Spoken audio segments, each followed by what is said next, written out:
Welcome to super fast 50. ముచ్చర్లలో green pharma city అభివృద్ధిపై అధికారులతో ముఖ్యమంత్రి రేవంత్ రెడ్డి సమీక్ష నిర్వహించారు.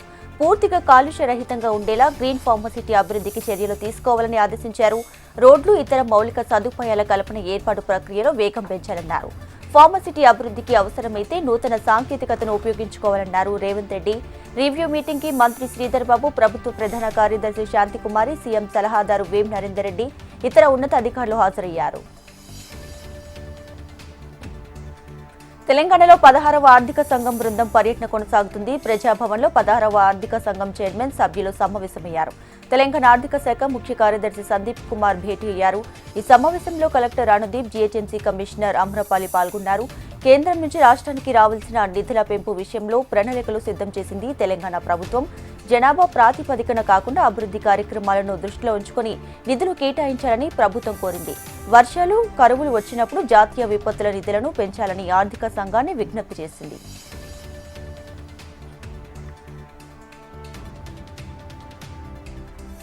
కేంద్రం నుంచి రాష్ట్రానికి సాయం వస్తున్నప్పటికీ అవసరాలను దృష్ట్యా నిధులను పెంచాలని అవసరం ఉందని ఎంపీ ఈటెల రాజేందర్ అన్నారు. రాష్ట్రాల వారీగా అవసరాలు వేరుగా ఉంటాయని, అన్నిటికీ ఒకే అంశంపై కాకుండా ప్రాధాన్యతను గుర్తించాలని ఈటెల గుర్తు చేశారు.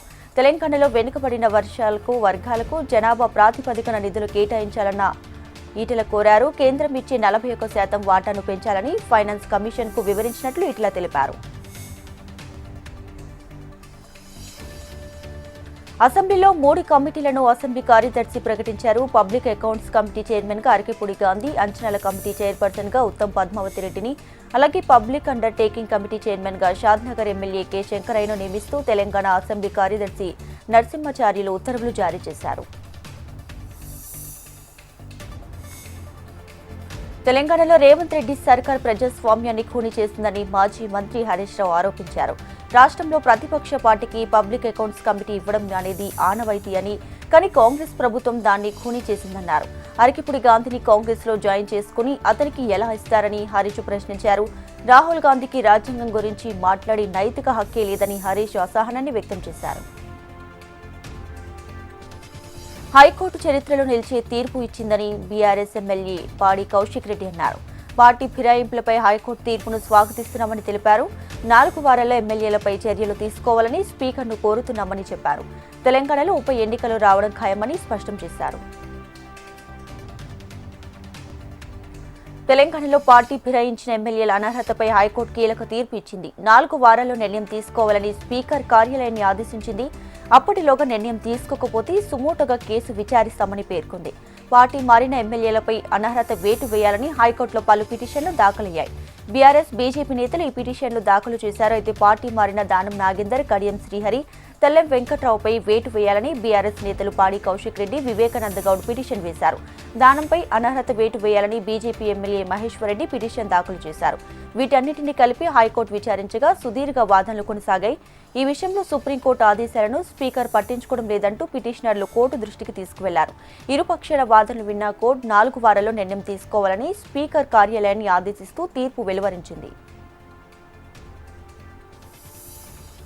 ఎమ్మెల్యేల అనర్హత పిటిషన్పై తెలంగాణ హైకోర్టు ఇచ్చిన తీర్పును స్వాగతిస్తున్నామని మాజీ మంత్రి ఎమ్మెల్యే హరీష్ రావు తెలియజేశారు. ఎమ్మెల్యేల అనర్హత పిటిషన్లపై హైకోర్టు ఇచ్చిన తీర్పు కాంగ్రెస్ పార్టీ ప్రజాస్వామిక విధానాలకు చెంపపెట్టు అన్నారు. తెలంగాణ హైకోర్టు తీర్పుతో పార్టీ మారిన ఎమ్మెల్యేలు అనర్హతకు గురి కావడం తథ్యమన్నారు. తెలంగాణ హైకోర్టు తీర్పు ప్రజాస్వామ్యాన్ని, రాజ్యాంగ స్ఫూర్తిని నిలబెట్టే విధంగా ఉందన్నారు. పార్టీ ఫిరాయించిన ఎమ్మెల్యేలు అనర్హతకు గురై ఆయా నియోజకవర్గాల్లో ఉప ఎన్నికలు రావడం ఖాయమన్నారు. అనర్హత కారణంగా ఉప ఎన్నికలు జరిగే నియోజకవర్గాల్లో బీఆర్ఎస్ తప్పకుండా గెలుస్తుందన్నారు. హైకోర్టు తీర్పుకు అనుగుణంగా స్పీకర్ 4 వారాల్లో నిర్ణయం తీసుకుని ప్రజాస్వామ్యాన్ని కాపాడుతారని ఆశిస్తున్నామని హరీష్ రావు తెలియజేశారు. బీఆర్ఎస్ ఎమ్మెల్యే పార్టీ ఫిరాయింపులపై హైకోర్టు గైడ్లైన్స్ ఇచ్చిందన్నారు కాంగ్రెస్ నేత అద్దంకి దయాకర్. హైకోర్టు గైడ్లైన్స్ ను కాంగ్రెస్ పార్టీ స్వాగతిస్తుందన్నారు. హైకోర్టు పరిధిలోనే స్పీకర్ నిర్ణయాలు, కాంగ్రెస్ నిర్ణయాలు ఉంటాయన్నారు. కేసీఆర్ తీసుకున్న అనైతిక నిర్ణయాలతో రాష్ట్రంలో ఈ దుస్థితి ఏర్పడిందన్నారు. గతంలో కూడా హైకోర్టు ఈ విధంగా స్పందిస్తే బాగుండేదన్నారు. కాంగ్రెస్ చట్టబద్ధంగా, రాజ్యాంగబద్ధంగా నిర్ణయాలు తీసుకుంటుందని, బీఆర్ఎస్ ఎమ్మెల్యేల మార్పు కేసీఆర్ వైఫల్యాలతోనే జరుగుతుందన్నారు. హరీష్ రావు ఓవైపు, కేటీఆర్ మరోవైపు బీఆర్ఎస్ ను పట్టించుకోకపోవడంతోనే ఎమ్మెల్యేల మార్పుకి కారణమన్నారు అద్దంకి. భారీ వర్షాలు వరదలపై మంత్రి పొంగులేటి శ్రీనివాసరెడ్డి ఉన్నత స్థాయి సమీక్ష సమావేశం నిర్వహించారు. అకాల భారీ వర్షాలతో తెలంగాణకు తీవ్ర నష్టం వాటిల్లిందని మంత్రి తెలిపారు. వరద బాధితులను ఆదుకునేందుకు తాము ముందుంటామని మంత్రి శ్రీనివాస్ భరోసా ఇచ్చారు. వర్షాల కారణంగా ఇల్లు కూలిపోయినా దెబ్బతిన్న వారికి ఇందిరమ్మ ఇండ్లు ఇచ్చేందుకు కృషి చేస్తున్నట్లు చెప్పారు. ఇక వరదల వల్ల నష్టపోయిన ప్రతి కుటుంబానికి 16,500 ఆర్థిక సాయం అందించేందుకు ప్రభుత్వం సిద్ధమైనట్లు తెలుస్తుంది. అలాగే మృతుల కుటుంబానికి ఇందిరమ్మ ఇల్లుతో పాటు 5 లక్షలు సాయం చేసేందుకు సాధ్యాలపై సమీక్షలు చర్చించినట్లు తెలుస్తుంది. ఇక వరదల వల్ల నష్టపోయిన ప్రతి ఎకరానికి 10,000 ఆర్థిక సాయం చేస్తామని, అలాగే తడిసిన ప్రతి గింజను కొనుగోలు చేస్తామని, రైతులు ఆందోళన చెందాల్సిన అవసరం లేదని, చివరి వరకు బాధితులను ఆదుకునేందుకు తమ వంతు ప్రయత్నం చేస్తూనే ఉంటామని మంత్రి సమీక్షలో వివరించారు. ఎమ్మెల్యేల పార్టీ మార్పుపై హైకోర్టు ఇచ్చిన తీర్పును స్వాగతిస్తున్నామని రాజ్యసభ సభ్యులు లక్ష్మణ్ తెలియజేశారు. ఒక పార్టీలో గెలిచి మరో పార్టీలో చేరి మంత్రి అవుతున్నారని, బీఆర్ఎస్ తరహాలోనే కాంగ్రెస్ పార్టీ ఫిరాయింపులకు పాల్పడుతుందని విమర్శించారు. ఎమ్మెల్యేల పార్టీ మార్పుపై స్పీకర్ నిర్ణయం తీసుకోకుంటే కోర్టు నిర్ణయం తీసుకోవాలని ప్రజలు కోరుకుంటున్నారని తెలిపారు. బీజేపీ విలువలతో కూడిన రాజకీయాలను మాత్రమే కోరుకుంటుందని లక్ష్మణ్ అన్నారు. ఫ్రెండ్లీ పోలీసింగ్ అనేది పార్ట్ ఆఫ్ పోలీసింగ్ అని అన్నారు సిపి ఆనంద్. హైదరాబాద్ సిపిగా బాధ్యతలు స్వీకరించిన ఆయన రాష్ట్ర ప్రభుత్వం డ్రగ్స్ పై సీరియస్ గా ఉందని చెప్పారు. డ్రగ్స్ గంజాయి నిర్మూలనకు కృషి చేస్తామన్న సిపి క్రిమినల్స్ పై ఉక్కుపాదం మోపుతామని స్పష్టం చేశారు. వినాయక చవితి, మిలాదున్ నబీ ప్రశాంతంగా జరిగేలా చూస్తామని చెప్పారు సిపి ఆనంద్. బాధ్యతలు చేపట్టిన అనంతరం ఆయన సీఎం రేవంత్ రెడ్డిని మర్యాద పూర్వకంగా కలిశారు. దిశ కమిషన్ నివేదికపై హైకోర్టులో మరోసారి విచారణ జరిగింది. జ్యుడిషియల్ కమిషన్ ఇచ్చిన నివేదికపై సింగిల్ బెంచ్ స్టే ఇచ్చింది. దిశ ఎన్కౌంటర్లో పాల్గొన్న పోలీసులపై చర్యలు తీసుకోవద్దని గతంలో సింగిల్ బెంచ్ ఆదేశాలు జారీ చేసింది. సింగిల్ బెంచ్ ఇచ్చిన తీర్పుని సవాల్ చేస్తూ డివిజన్ బెంచ్లో పిటిషన్ దాఖలైంది. పిటిషన్పై విచారించిన చీఫ్ జస్టిస్ బెంచ్ 4 నిందితుల తరపు కుటుంబ సభ్యులను సైతం పార్టీ చేయాలంటూ హైకోర్టు తెలిపింది. తదుపరి విచారణను ఈ నెల 30కి వాయిదా వేసింది. హైదరాబాద్ మలక్పేట్ ప్రభుత్వ ఏరియా హాస్పిటల్కు రోగుల తాకిడి అధికమైంది. సీజనల్ వ్యాధులతో ప్రజలు తీవ్ర ఇబ్బందులు పడుతున్నారు. గత 15 రోజులుగా 600 నుంచి 900 వరకు రోగుల సంఖ్య పెరిగిందని హాస్పిటల్ సిబ్బంది తెలిపారు. ఇన్ పేషెంట్లు 100 మంది వరకు ఉంటున్నారు. వీరిలో సీజనల్ వ్యాధుల బాధితులే ఎక్కువ మంది చికిత్స పొందుతున్నారు. మహిళల ఓపీ సంఖ్య భారీగా పెరిగిందని వైద్యులు చెబుతున్నారు. రోగుల తాకిడికి అనుగుణంగా వసతులు కల్పించాలని కోరుతున్నారు. కేంద్ర ప్రభుత్వం ప్రవేశపెట్టిన వక్ఫ్ బోర్డు సవరణ బిల్లును తెలంగాణ వక్ఫ్ బోర్డు వ్యతిరేకిస్తుందని బోర్డు చైర్మన్ సయ్యద్ అద్మతుల్లా హుసేని తెలియజేశారు. వ్యతిరేకించడంతో పాటు తమ వివరణను ఈ నెల 6న పార్లమెంట్లోని 34 మంది ఎంపీలతో కూడిన జాయింట్ వర్కింగ్ కమిటీ ముందు ఇచ్చామన్నారు. కమిటీ తమ సూచనలను, అభ్యర్థనలను అడిగి తెలుసుకున్నారని తెలియజేశారు. కేంద్ర ప్రభుత్వం ఏదైనా చట్టాన్ని సవరణ చేస్తే బలోపేతం కోసం ఉండాలని, కానీ నిర్వీర్యం చేసేలా ఉండకూడదన్నారు. ఈ బిల్లుకి వ్యతిరేకంగా కాంగ్రెస్ పార్టీ దేశవ్యాప్తంగా మద్దతును కూడగట్టి బిల్లును పాస్ కాకుండా చూస్తుందని ఆయన స్పష్టం చేశారు. హైదరాబాద్ తాజ్ కృష్ణలో ఈ నెల 13 నుంచి 3 రోజుల పాటు జరగనున్న ఏషియా జ్యువెల్స్ షో పోస్టర్లను బంజారాహిల్స్లో మోడల్స్ ఆవిష్కరించారు. అనంతరం నిర్వహించిన ఫ్యాషన్ షో కనువిందు చేసింది. బంగారు వజ్రాభరణలతో మోడల్స్ మెరిసిపోయారు. దేశ విదేశాలకు చెందిన ప్రముఖ జ్యువెలరీ సంస్థలు తమ ఉత్పత్తులను ఈ ప్రదర్శనలో ఉంచనున్నారు. పార్టీ ఫిరాయింపులపై హైకోర్టు తీర్పును స్వాగతిస్తున్నామని మాజీ మంత్రి సూర్యాపేట ఎమ్మెల్యే జగదీష్ రెడ్డి అన్నారు. బీఆర్ఎస్ బీ ఫామ్పై గెలిచి పార్టీ మారిన ద్రోహులకు చెంపపెట్టులా హైకోర్టు తీర్పు వచ్చిందన్నారు. నల్గొండ జిల్లా కేంద్రంలో బీఆర్ఎస్ ఆఫీసులో ఏర్పాటు చేసిన కాళోజీ జయంతి కార్యక్రమంలో ఆయన పాల్గొన్నారు. ప్రజాస్వామ్యంపై నమ్మకం పెరిగేలా తీర్పు ఉందని, ప్రజా కోర్టులో కూడా ద్రోహులకు కాంగ్రెస్ పార్టీకి ప్రజలు బుద్ధి చెప్పేందుకు సిద్ధంగా ఉన్నారని స్పష్టం చేశారు. హైదరాబాద్ శిల్పకళ వేదికలో అవినాష్ గ్రూప్ ఆఫ్ ఇన్స్టిట్యూషన్స్ కి స్నాతకోత్సవ వేడుకలు ఘనంగా నిర్వహించారు. ఈ కార్యక్రమానికి గవర్నర్ జిష్ణుదేవ్ వర్మ, ఉన్నత విద్యా మండలి చైర్మన్ లింబాద్రి, చైర్మన్ అవినాష్ బ్రహ్మదేవర పాల్గొన్నారు. పట్టభద్రులు తమ కళలను సాకారం చేసుకునే దిశలో ముందుకు సాగాలని గవర్నర్ జిష్ణుదేవ్ వర్మ పిలుపునిచ్చారు. వాణిజ్య రంగంలో కృషి, పట్టుదల, నైతికత పాటించాల్సిన అవసరం ఉందన్నారు. 2013లో ఒక శాఖలో ప్రారంభమైన అవినాష్ కాలేజ్ ఆఫ్ కామర్స్ నేడు 12 శాఖలకు విస్తరించిందని చైర్మన్ అవినాష్ తెలియజేశారు. రాష్ట్రంలో పారదర్శకత పాలన అందించేందుకు కాంగ్రెస్ పార్టీ ఆధ్వర్యంలోని సీఎం రేవంత్ రెడ్డి ప్రభుత్వం కృషి చేయడం అభినందనీయమన్నారు ఉమ్మడి రాష్ట్ర మాజీ ప్రధాన సమాచార కమిషనర్ వర్రె వెంకటేశ్వర్లు. ప్రభుత్వ స్థలాల్లో ఎఫ్టీఎల్ బఫర్ జోన్లలో గతంలో కొందరు అక్రమ కట్టడాలు నెలకొల్పారని, వాటిని కూల్చేందుకు ప్రభుత్వ హైడ్రా అనే వ్యవస్థను ఏర్పాటు చేసి పార్టీలకు అతీతంగా అక్రమ కట్టడాలు కూల్చడం ప్రజాపాలనకు నిదర్శనమన్నారు. టీజీపీఎస్సీలో భారీ ప్రక్షాళన చేసి ఎలాంటి అవినీతి అక్రమాలకు తావు లేకుండా ప్రభుత్వ ఉద్యోగులను భర్తీ చేయడం, ఉద్యోగ క్యాలెండర్ ముందస్తుగానే ప్రకటించడం అభినందనీయమన్నారు. అన్ని స్థాయిల్లో సమర్థత గల ఐఏఎస్, ఐపీఎస్ అధికారులను నియమించి ప్రజలకు సమర్థవంతమైన పాలన అందిస్తున్నారని వర్రె వెంకటేశ్వర్లు కొనియాడారు.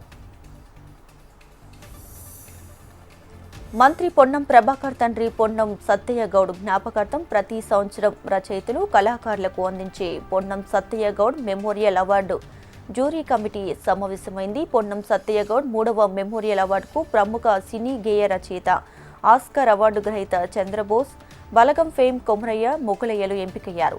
అవార్డు గ్రహీతలకు ఒక్కొక్కరికి 51,000 రూపాయల నగదు మెమోంటోతో సత్కరించబడుతుందని కమిటీ కన్వీనర్ పొన్నం రవిచంద్ర తెలియజేశారు.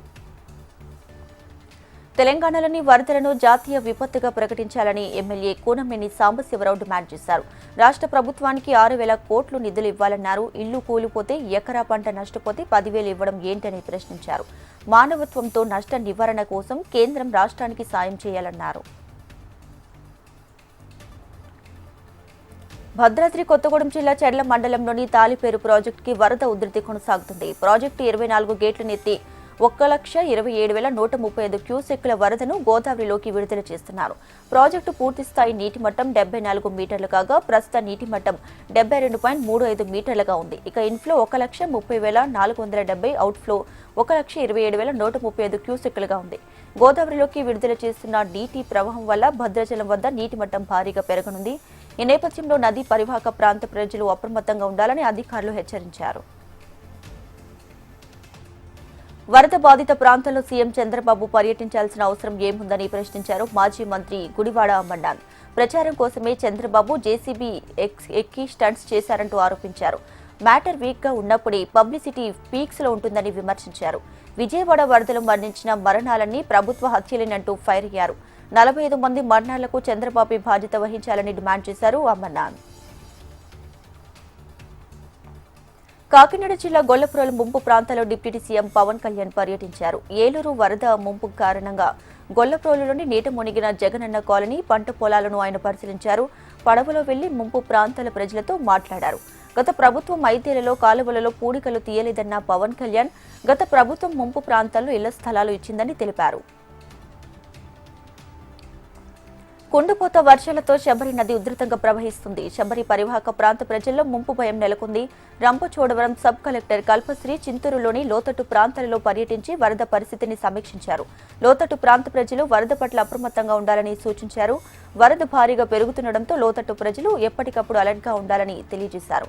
వరద వలన ముంపుకు గురైతే బాధితులు పునరావాస కేంద్రాలకు తరలి వెళ్లాలని సూచించారు. తెలంగాణలో అకాల వర్షాలు, వరదల కారణంగా జరిగిన నష్టాన్ని అంచనా వేసేందుకు కేంద్ర ప్రభుత్వం బృందాన్ని పంపనుంది.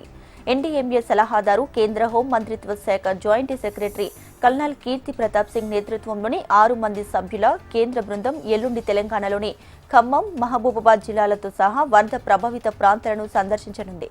ఈ బృందంలో కల్నల్ కేపీ సింగ్ తో పాటు ఆర్థిక శాఖ, వ్యవసాయ శాఖ, రోడ్లు, రహదారుల శాఖ, గ్రామీణాభివృద్ధి శాఖ, నేషనల్ రిమోట్ సెన్సింగ్ సెంటర్ అధికారులుంటారు. వరద ప్రభావిత ప్రాంతాల్లో కేంద్ర బృందం పర్యటించి బాధితులు, అధికారులతో చర్చిస్తుంది.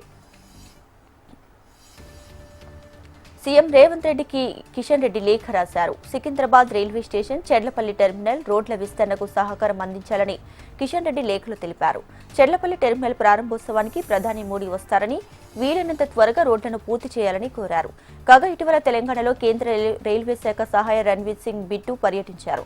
Secunderabad railway station, Cherlapalli terminal రోడ్ల విస్తరణకు సహకారం అందిస్తామని హామీ ఇచ్చారు. ఈ నేపథ్యంలో రోడ్ల విస్తరణ కోసం కేంద్ర మంత్రి కిషన్ రెడ్డి సీఎం రేవంత్ రెడ్డికి లేఖ రాశారు.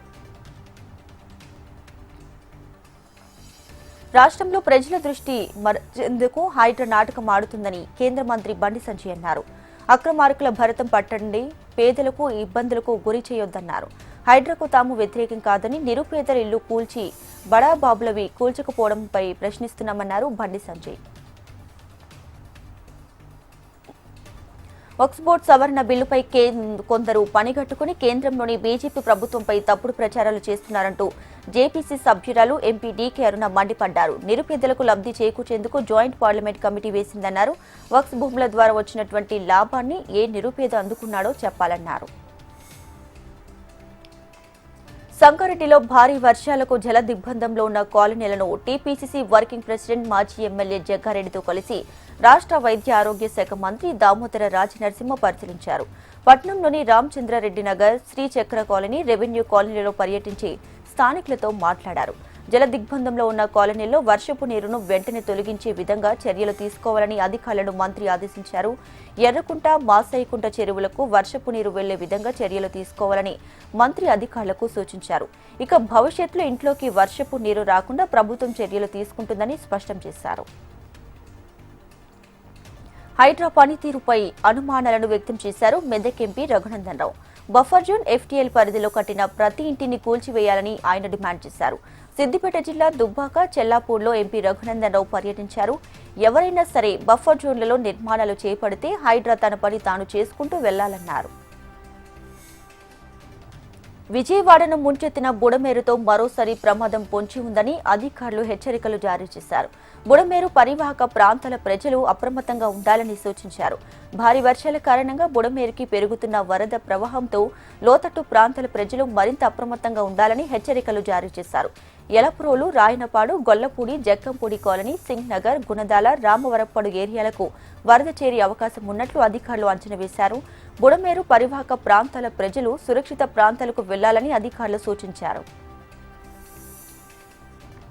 ప్రజల కష్టాలు తీర్చేందుకు సర్వశక్తులు ఒడ్డుతున్నామని ఏపీ సీఎం చంద్రబాబు తెలిపారు. విజయవాడలోని పశ్చిమ నియోజకవర్గంలో వరద ముంపు ప్రాంతాల్లో చంద్రబాబు పర్యటించారు. ఉర్మిళ నగర్, స్వాతి రోడ్డు, కబేలా సెంటర్, సితారా సెంటర్, జ్యోతినగర్ ప్రాంతాల్లోని పర్యటించి రోడ్డుపైనే కాన్వేపై నిలబడి వరద బాధితులతో మాట్లాడారు. కూరగాయలు సరఫరా చేస్తున్నట్లు తెలియజేశారు. బాధితులందరూ తిరిగి స్థిరంగా కోలుకునే వరకు తాను ఆర్థికంగా ఆదుకుంటామని సీఎం హామీ ఇచ్చారు. భక్తజనం కోలాహలం నడుమ వినాయక నిమజ్జనం కన్నుల పండుగ సాగింది. వినాయక చవితి సందర్భంగా పూజలు అందుకున్న గణనాథులను జల నిమజ్జనం చేశారు. తిరుపతిలోని వినాయక సాగర్ పరిసరాలు ప్రత్యేక సందడిగా మారాయి. వినాయక నిమజ్జనంలో ఎలాంటి అవాంఛనీయ ఘటనలు చోటు చేసుకోకుండా పోలీసులు బందోబస్తుని పటిష్టం చేశారు. ఏపీ కూటమి ప్రభుత్వం ఇచ్చిన సూపర్ 6 హామీలను వెంటనే అమలు చేయాలని ఏపీ కాంగ్రెస్ నేత తులసిరెడ్డి డిమాండ్ చేశారు. విజయవాడలోని బుడమేరు ఘటనను జాతీయ విపత్తుగా ప్రకటించాలని కేంద్ర ప్రభుత్వాన్ని కోరారు. సూపర్ 6లోని సామాజిక పింఛన్లు మినహా 5 హామీలను ప్రభుత్వం అమలు చేయడం లేదని తులసిరెడ్డి ఆరోపించారు. కలకత్తా హత్యాచారం ఘటనలో ఆందోళన చేస్తున్న జూనియర్ డాక్టర్లు విధులకు హాజరు కావాలని సుప్రీంకోర్టు ఆదేశించింది. భద్రతాపరమైన చర్యలు తీసుకోవాలని రాష్ట్ర ప్రభుత్వానికి సుప్రీం ఆదేశించింది. విధులకు హాజరు కాకుంటే ప్రభుత్వ పరంగా చర్యలు తీసుకోవచ్చని సుప్రీంకోర్టు సూచించింది. పశ్చిమ బెంగాల్లో ఏం జరుగుతుందో తమకు అవగాహన ఉందని పేర్కొంది. 28 రోజులుగా రెసిడెంట్ డాక్టర్లు ఆందోళనలో ఉండటం కారణంగా 27 మంది మృతి చెందగా సుమారు 6 లక్షల మందికి చికిత్స నోచుకోలేదని తెలిపింది. రెసిడెంట్ డాక్టర్లు హాజరు కాకుంటే ప్రభుత్వ పరంగా చర్యలు తీసుకుంటామని పశ్చిమ బెంగాల్ ప్రభుత్వం కోర్టుకు తెలిపింది. కలకత్తాలో మాత్రమే జూనియర్ డాక్టర్లు విధులకు దూరంగా ఉన్నారని డాక్టర్ల తరపు న్యాయవాది కోర్టుకు తెలిపారు. మరోవైపు అత్యాచార ఘటనపై విచారణ చేపట్టిన సుప్రీంకోర్టు వచ్చే మంగళవారానికి వాయిదా వేసింది. అత్యాచార ఘటన జరిగిన సమయంలో వివరాలతో పాటు సీసీటీవీ ఫుటేజ్ సీబీఐకి ఇచ్చి రాష్ట్ర ప్రభుత్వాన్ని సుప్రీంకోర్టు ప్రశ్నించింది. విచారణకు మరో వారం రోజుల పాటు సీబీఐకి గడువు ఇచ్చింది. వచ్చే విచారణ తేదీకి ఫ్రెష్ స్టేటస్ రిపోర్టు సమర్పించాలని సీబీఐని సుప్రీంకోర్టు ఆదేశించింది. కలకత్తా వైద్యురాలి హత్యాచారం కేసులో బాధిత కుటుంబానికి పోలీసులు డబ్బులు ఆఫర్ చేశారంటూ వస్తున్న వార్తలను సీఎం మమతా బెనర్జీ స్పందించారు. డబ్బులు ఆఫర్ చేసిన వార్తలను ఖండించారు. వామపక్ష పార్టీల ప్రమేయంతో కేంద్రం కుట్ర చేసిందని ఆరోపించారు. కేవలం ఇదొక అపవాదు మాత్రమేనని కొట్టిపారేశారు. అమెరికా పర్యటనలో రాహుల్ గాంధీ చేసిన వ్యాఖ్యలను అస్సాం సీఎం హిమంత బిశ్వ శర్మ ఖండించారు. రాహుల్ గాంధీ ఎప్పుడూ చైనాకు ప్రాధాన్యత ఇస్తారని మండిపడ్డారు. భారత్ను అణగదొక్కి చైనాను గొప్ప దేశంగా ఆయన కీర్తిస్తుంటారని చెప్పారు. చైనాలో ప్రజాస్వామ్యం లేదని, మత స్వేచ్ఛ లేదని రాహుల్ గాంధీ ఇదే విషయాన్ని ప్రజలకు చెబుతారా అని ప్రశ్నించారు. Congress party, communist party of China మధ్య కుదిరిన ఒప్పందాన్ని బయటపెట్టాలని హిమంత బిశ్వ శర్మ డిమాండ్ చేశారు. శ్రీరామ జన్మభూమి తీర్థక్షేత్ర ట్రస్ట్ ప్రెసిడెంట్ మహంత్ నృత్య గోపాల్ దాస్ అస్వస్థతకు గురయ్యారు. అతన్ని లక్నోలోని మేధాంత హాస్పిటల్లో చేర్చారు. ఐసీయూ వార్డులో చికిత్స పొందుతున్నారు. ఆయన ఆరోగ్యం విషమంగా ఉన్నట్లు డాక్టర్లు చెప్పారు. మూత్రశయ, ఉదర సంబంధిత రుగ్మతలతో ఆయన బాధపడుతున్నారు. కృష్ణ జన్మాష్టమి వేడుకలో పాల్గొనేందుకు మధుర వెళ్లిన సమయంలో ఆయన అస్వస్థతకు గురయ్యారు. మొదట గ్వాలియర్లో చికిత్స అందించారు. కోలుకోకపోవడంతో లక్నోకి తరలించారు. మణిపూర్లో డ్రోన్ దాడులకు వ్యతిరేకంగా పెద్ద ఎత్తున ఆందోళనలు కొనసాగుతున్నాయి. పలువురు స్కూల్, కాలేజ్ విద్యార్థులు సోమవారం రాజ్ భవన్ వైపు ర్యాలీ నిర్వహించారు. పలు చోట్ల రోడ్డుపై కూర్చొని నిరసన తెలిపారు. గతంలో రాష్ట్రంలో నుంచి కొనసాగుతున్న హింస పెరుగుతున్న నేపథ్యంలో పోలీసులు గవర్నర్ రాజీనామా చేయాలని విద్యార్థులు డిమాండ్ చేశారు. నైతిక కారణాలతో 50 మంది ఎమ్మెల్యేలు రాజీనామా చేయాలని డిమాండ్ చేశారు. 2 ఆసియా పసిఫిక్ సివిల్ ఏవియేషన్ మంత్రుల సమావేశం ఢిల్లీలో జరిగింది. ఈ సమావేశంలో కేంద్ర పౌర విమానయాన శాఖ మంత్రి రామ్మోహన్ నాయుడు పాల్గొన్నారు. దేశంలో పౌర విమానయాన రంగం అభివృద్ధి, 41 దేశాల మధ్య విమాన సౌకర్యాలను మెరుగుపరచడంపై ఈ సమావేశంలో కీలక నిర్ణయాలు తీసుకుంటామని రామ్మోహన్ నాయుడు తెలిపారు. 2 ఆసియా పసిఫిక్ మంత్రుల సమావేశం ముగింపు కార్యక్రమానికి ప్రధాని మోడీ హాజరవుతారని కేంద్ర మంత్రి స్పష్టం చేశారు. పశ్చిమ గోదావరి జిల్లాలో కేంద్ర సహాయ మంత్రి శ్రీనివాస శర్మ పర్యటించారు. ఆకివీడు మండలం ఉప్పుటేరు వంతెన వద్ద వరదతో దెబ్బతిన్న పంట పొలాలను పరిశీలించారు. పంట నష్టాన్ని అధికారులను, రైతులను అడిగి తెలుసుకున్నారు. కేంద్రంతో చర్చించి పంట నష్టపోయిన వారికి సహకారం అందిస్తామని కేంద్ర మంత్రి తెలియజేశారు.